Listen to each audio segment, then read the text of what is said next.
Vinudhi Wahalathanthri, and I'm here with my 15th question set from the DBMS question series. So in this video, I'm going to explain y'all how to create an ER diagram correctly using the MySQL Workbench software for a given problem, and I'll be also explaining y'all how to create relationships between tables in the final ER diagram. So in question set 11, we created a database called NextMobileDB to store all the details of that software company. So in question set 11, we created a table called user, and in question set 12, we created some more tables, and in 13, also we created tables, and in 14, we created the invoice table. So in question set 14, we completely finished creating all the tables for this NextMobileDB. So in question set 15, we have to add the relationships for those tables. So let's see what are the questions we have to answer regarding this question set. So before that, let me show y'all the ER diagram that I have created for NextMobileDB. So I have arrived to my MySQL Workbench. So now I will reverse engineer my NextMobileDB. So I hope you all remember how to reverse engineer. So we go to database, reverse engineer, and we'll next these. Okay, execution complete. Now let's select the database we want to reverse engineer. So we only need NextMobileDB. Let's next it. Okay, next. Execute. Okay, operation completed successfully. Next. Okay, finish. So likewise, our tables has been created. So over here, y'all can see that all 7 tables has been created. So we created these 7 tables in my previous videos. Okay, so let's see what our first question is. What is the database relationship between the supplier table and the GRN table? Write it down in the ER diagram. So in this question set, we have to add relationships for the tables we have created. So in our first question, they are asking us, what's the relationship between the supplier and the GRN table? So if we consider this supplier and the GRN table, one supplier can have many GRNs, but one GRN can only have one supplier. So therefore, we have to add a one-to-many relationship over here. So I'll be using this one-to-many relationship between the supplier and the GRN table. So over here we have our supplier table and the GRN. So our many side will become the GRN table, and the supplier will become our one table or the one side. So likewise, I have created the relationship between these two tables. Okay, so let's move on to our next question.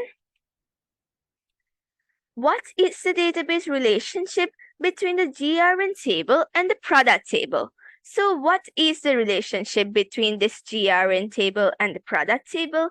So if we consider these two tables, the GRN and the product table, a product can have many GRNs, but one GRN can only have one product. So therefore, we have to add a one-to-many relationship over here. So we'll add the many side to the GRN and the one side to the product table. So likewise, we can create this relationship. So one product can have many GRNs, but one GRN can only have one product. So this is how we can add that relationship. Okay, our next question is, what is the database relationship between the product table and the stock table? So if we consider the product and the stock table, a product can have many stocks, but a stock can only have one product. So therefore, over here, we have to add a one-to-many. So our stock table will become our many side. So likewise, we can create it. A product can have many stocks, but a stock can only have one product.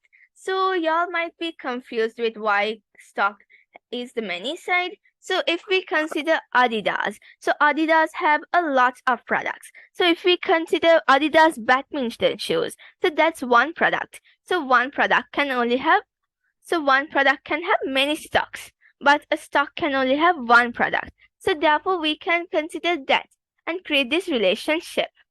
Okay, back to our next question. So our fourth question, they are asking, what is the database relationship between the product table and the customer table? So if we consider the product and the customer table, we don't have to add a direct relationship between these two tables. So y'all will understand why I'm not adding a direct relationship after discussing the fifth and the sixth question. So we'll leave the fourth question and we'll move on to our fifth and sixth. So our fifth question is, what is the database relationship between the product table and the invoice table? So the product and the invoice table. So over here we have our invoice table. So a product can have many invoices, but one invoice can only have one product. So therefore we have to add a one-to-many relationship. So the invoice side should become the many side. Okay, so likewise we can create that relationship. So this is how it will be viewed. The invoice side will become the many side. So next we have our sixth question, our final question. What is the database relationship between the customer table and the invoice table? So the customer and the invoice table. So over here we have the customer and the invoice. So a customer can have many invoices, but one invoice can only have one customer. So therefore we have to add a one-to-many relationship. So the invoice side will become our many side. So likewise we can create it. So let me arrange this in order. So likewise we can create it. Okay, so next okay, so now I hope you'll understand why I didn't add this fourth question. I mean, why I didn't add a relationship between this product and the customer table. So if y'all look closely over here, y'all can see that I don't have to create a direct one. Likewise, so y'all can see that the customer and the product table has been linked to this invoice table.